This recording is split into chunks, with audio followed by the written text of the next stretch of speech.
Hi, welcome to Elliott Wave Simplified.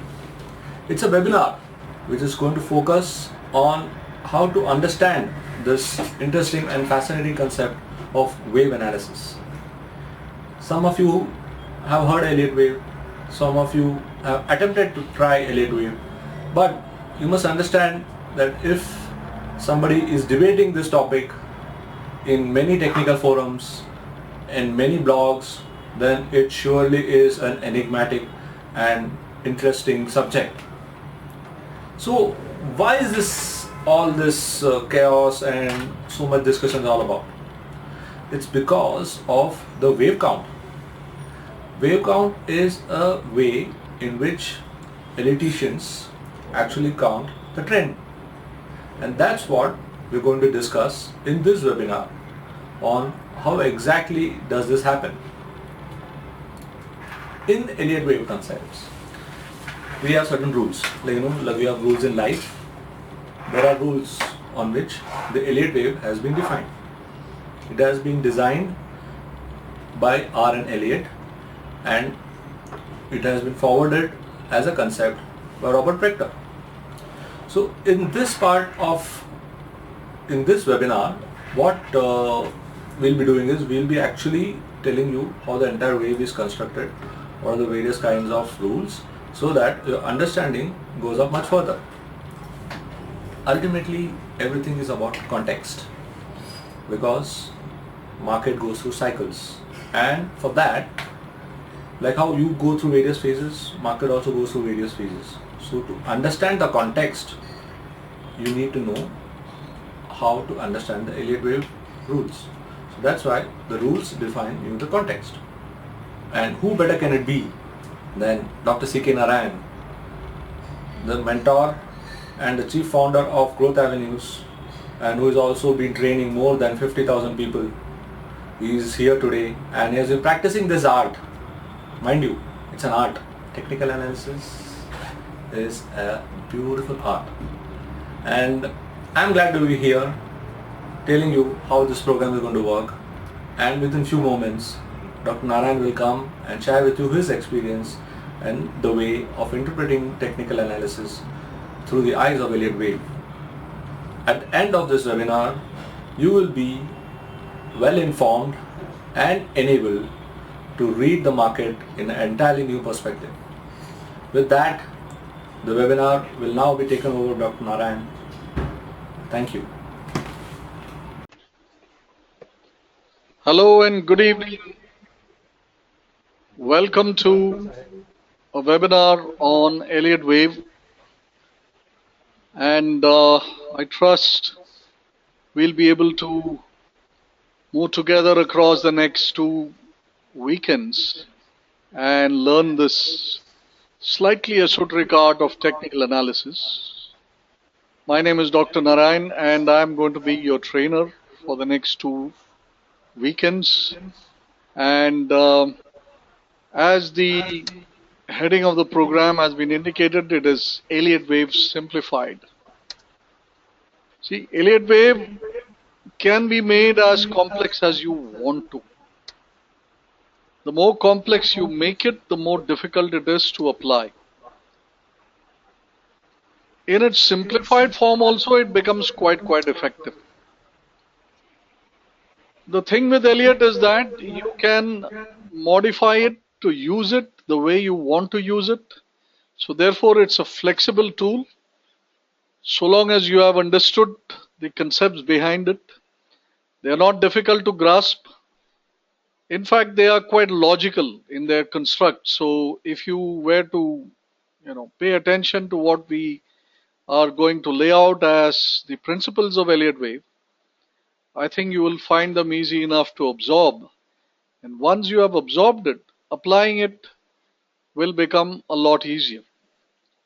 Now, I must warn you right at the outset is that the way you will see it in the theoretical aspect and the way you will experience it in the practical domain can be quite different. This is mainly because at the theoretical level, the idealized form of market movement has been laid out. What you get in the practical domain is almost always a variance from the idealized domain. You will not be able to identify and track the variances if you do not have a very good grasp of the ideal. So that is why we shall be spending a lot of time now, today, tomorrow, much of the next weekend. We shall be spending a lot of time in understanding the idealized form of price movement. This shall be done using a lot of line diagrams. Unlike the other webinars that many of you have attended, which were more chart based, more live example based, this webinar on Elliott Wave will be more diagram based. It is necessary to draw the diagram and show you, and for you to absorb it that way, because only when the proper form is clearly imprinted in your mind will you be able to identify the vast variety of wave formats that will present themselves to you during real time. It takes some amount of experience with wave structuring, wave counting, wave labeling before you shall be able to utilize wave theory. So the more you practice with what you learn in these 2 weekends, the faster you will be able to reach towards application. With that said, I would now like to go straight into the contents of the program, and mainly because video does grab a lot of bandwidth, I shall suspend the video portion for the rest of the program. So you shall be hearing my voice, but you will not be seeing me on the screen. I trust that should be okay because I shall keep droning on. I just want you to be present and listen to what I am saying all through this presentation. We are going to have a fairly packed set of sessions. So don't go away, put your telephones off, keep your other disturbances at bay, at least for 2 hours across today, tomorrow and next weekend, so that we can absorb this very exciting way of analyzing markets, which really elevates your technical analysis knowledge. And see, there are 2-3 areas in technical analysis which are standalone systems. One of them is Elliott Wave, the other is WD Gann methods. Then you have Andrews Pitchfork, you have Babson's methods, you got George Bayer's methods. So there are certain specific schools which are named after the specific set of practitioners. Elliott has actually gained a lot of popularity. Along with the popularity, it has also gained a certain amount of notoriety. There are people who love it, there are people who do not do so. I leave it to you at the end of your training session as to which of the camps that you would want to be a part of. I have learned Elliott way back around, I think, early 1980s. I learned it clearly from someone else. And it was soon after Frost and Spector wrote that eponymous book, The Elliott Wave Principle. And I think that was published in late 70s. So I was lucky enough to learn it from somebody who had studied it very well. And he taught it to me very well.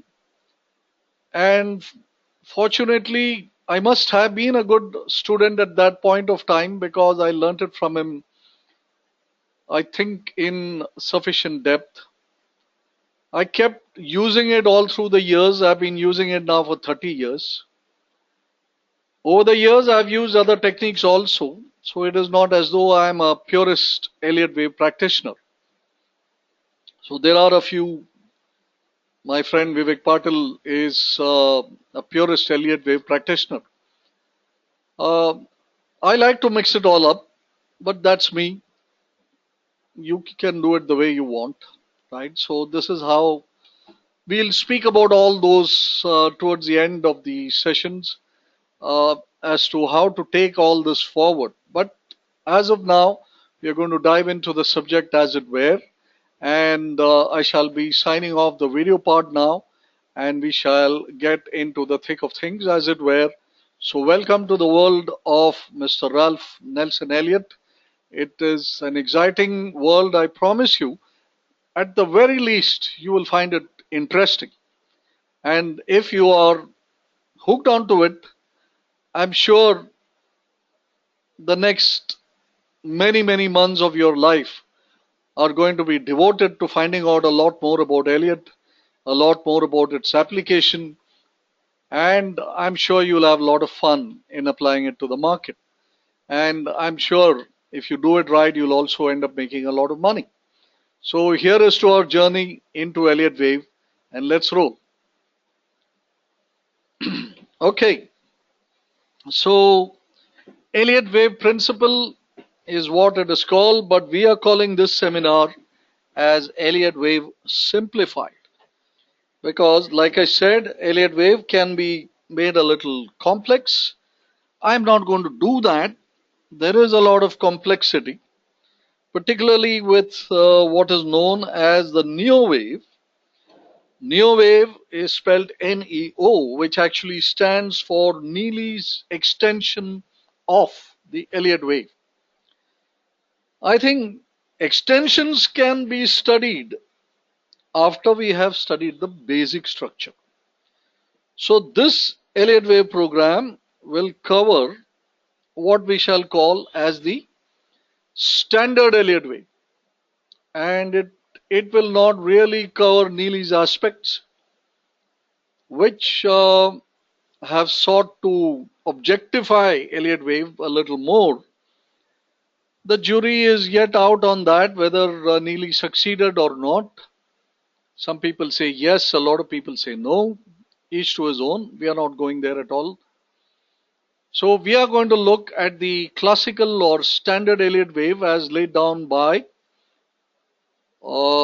this man. And this is Mr. Ralph Nelson Elliott, who was an accountant by profession. And he had this abiding interest in the stock market. He was struck down by tuberculosis, and it was back in the 30s, 40s. So we are talking about a time when there wasn't too much of a cure. So he was sent to the seaside to recuperate because he needed fresh air and a good warm sunshine to recover from his illness. Now the legend goes that while he was sitting on the shores and watching the waves of the ocean come in and go out, that is where he had his aha moment, where he told himself that yes, this is the secret of the stock market. And the market behaves exactly in this fashion. It behaves in the form of waves. It behaves in the form of tides. There are rising tides and falling tides, bull markets and bear markets. And within that, there are waves within tides which bring the water in, and there are waves within the ebbing tide which take the water level out. Right? So, howsoever he came upon this, he constructed a theory out of all this, and he presented this to one Mr. Charles Collins, who was at that point of time one of the major figures in market advisory business. Charles Collins set Elliott up to advise him about the market calls and was hugely impressed with the accuracy of Elliott's market calls and about the turns. And it was through the good offices of Charles Collins that Elliott managed to resuscitate himself, and he moved to New York and set up an advisory service, wrote more about it, and Collins commissioned him to write the first definitive piece on Elliott Wave, which Elliott wrote and called it Nature's Law. He didn't call it the Elliott Wave theory. That came about later. When Elliott wrote it, he called it Nature's Law because he said he actually discovered it from forces of nature. Now, let's say this is the curious thing you will find as a common thread between these esoteric forms of market analysis, whether it is W.D. Gann or Roger Babson or even George Bayer, etc. All of them have the foundations of their approach in nature. So they have used lots of things which are present in nature, and that is why most of their theories overlap at various levels, even though none of them have referred to one another. I think they were all, if I'm not mistaken, many of them were contemporaries. Certainly Elliott and Gann were contemporaries. I think Bayer was a little older to them. Andrew certainly was a contemporary. So, but then none of them mentioned the other. But I think insofar as what I have studied of all their works, they are certainly overlapping in nature. But be that as it may, that is just a side information that I'm mentioning here. So Elliott set up and wrote this work called Nature's Law, which Collins then got republished, and he expanded that and got it published, and also commissioned Elliott to write more on it, which Elliott wrote in the form of what he called as interpretive letters. And subsequent to that, the bank credit analyst, of which Hamilton Bolton was the editor, he took up the cause of Elliott, and they got something published, and Elliott Wave flourished for a while. Then after Elliott's death, it went into a bit of a limbo until Mr. A.J. Frost and Mr. Robert Prechter, they got together and unearthed all the old material. And in fact, Robert Prechter got in touch with Bolton and got a lot of things, the old bank credit analyst newsletters, etc. And it was Robert Prechter who actually published the whole thing as Elliott Wave theory. And he came out with the book which for many of us, and even till today, remains the foremost Bible of Elliott Wave, called Elliott Wave Principle Key to Stock Market Profits.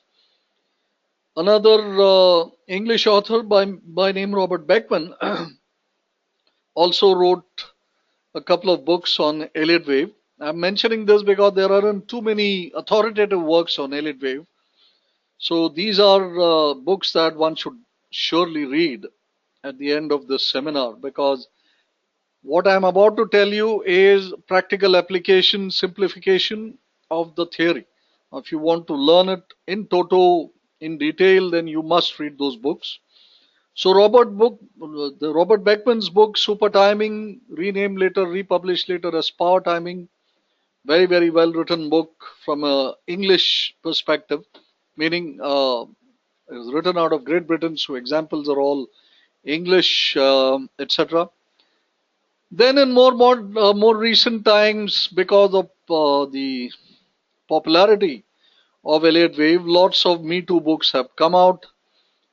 I've read several, but I don't think any of them really go to the meat of the matter like Prechter's book did, and let's say Beckman's book did. Prechter also published another book called The Major Works of R.N. Elliott, which is actually a republication of Elliott's original work with lots and lots of notes on Proctor's reinterpretation of what Elliott meant, and it does produce a lot of clarity. So I think both those books of Robert Proctor should be read. First is, of course, Key to Stock Market Profits. Second one is Major Works of R. N. Elliott. Right? When you read these two books together, I think your understanding of Elliott Wave will be fairly good.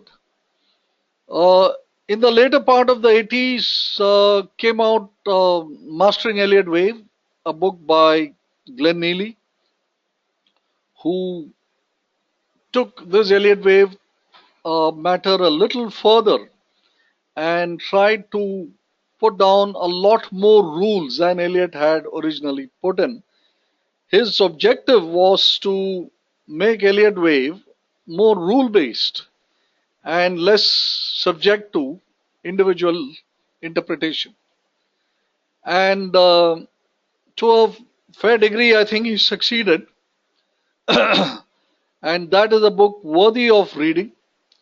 It does introduce many newer concepts which are founded in pure logic, and it also imports a lot of Fibonacci based rules into Elliott Wave interpretation, which seeks to make it easier and more objective. I think it is something that one should attempt after completing the reading of Proctor's work. Right? Neely kept up his work, and through his website and his various services has actually expanded his work into Elliott Wave even further. And then he changed the whole thing to call it Neo Wave, which is Neely's extension of the Elliott Wave. And that's where it stands today. So you have two sets of schools today. One is the Neo Wave people, and the other is the, let's say, the old school, the standard school people. You can choose to be one, you could choose to be both. Really doesn't matter. Basic matter is the same.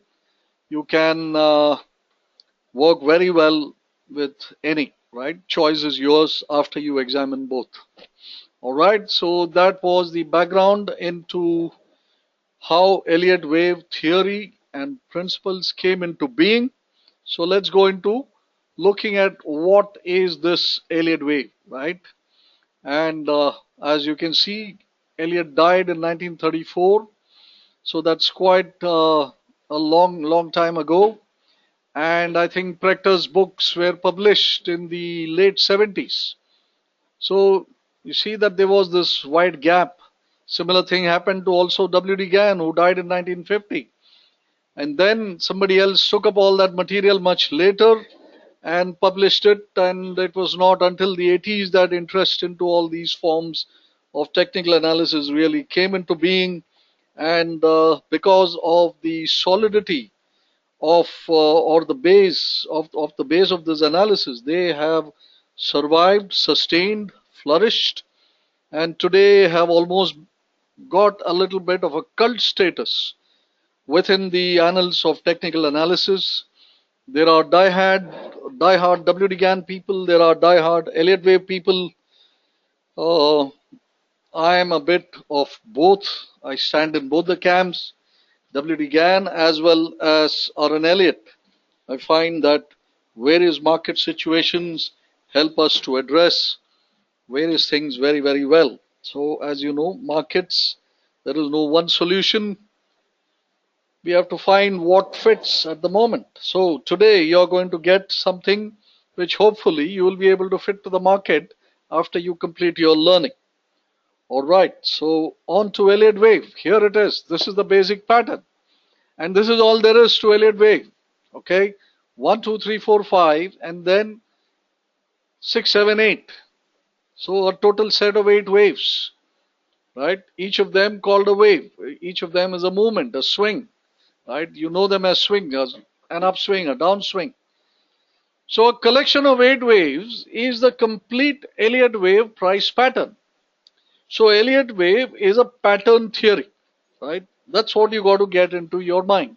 I suggest that you take notes alongside, right? Because the best notes will be, of course, to read the book. So we are not providing any. Uh, you will have access to this recording. So you can view them over and over again. But I suggest that as we go along, you do take notes, because there'll be many things that I will be saying and sharing my experience with you in my understanding of Elliott and in my usage of Elliott, the flaws, the strengths, etc. So I suggest that you note it down as we move along. Okay, so Elliott wave is basically a pattern theory, and it is a pattern cycle, right? What do you understand by the word cycle? Whenever the word cycle is mentioned, what you get into your mind or what you conjure up in your mind is the concept of time. Cycle is something which repeats through time. In Elliott wave, it's a pattern cycle, which means that it is the pattern which is going to repeat through time, right? So this pattern which you see in front of you on the screen, 1, 2, 3, 4, 5, impulse, ABC, correction. So a total collection of 8 waves labeled in 2 different fashion. We'll see that a little later. So waves 1, 2, 3, 4 and 5 are further designated as impulse part of the pattern, which is the impulse part of the pattern, and waves A, B and C, which is the corrective part of the pattern. Collectively, this is one completed Elliott wave. I trust all of you got that. So now the question is, what happens at the end of one completed Elliott wave? And the answer to that is very simple. Another Elliott wave shall begin. So what Elliott discovered and what Elliott has stated, which we shall have to accept as a presumption that underlies this entire study that we are going to do. That's the starting point. You have to accept this presumption that Elliott has presented, that market movements are always in the form of an impulse and a correction, followed by another impulse and another correction. And it is an endless sequence of impulse correction, impulse correction, impulse correction ad nauseum. Alright, so at the end of one Elliott wave, the another Elliott wave shall repeat.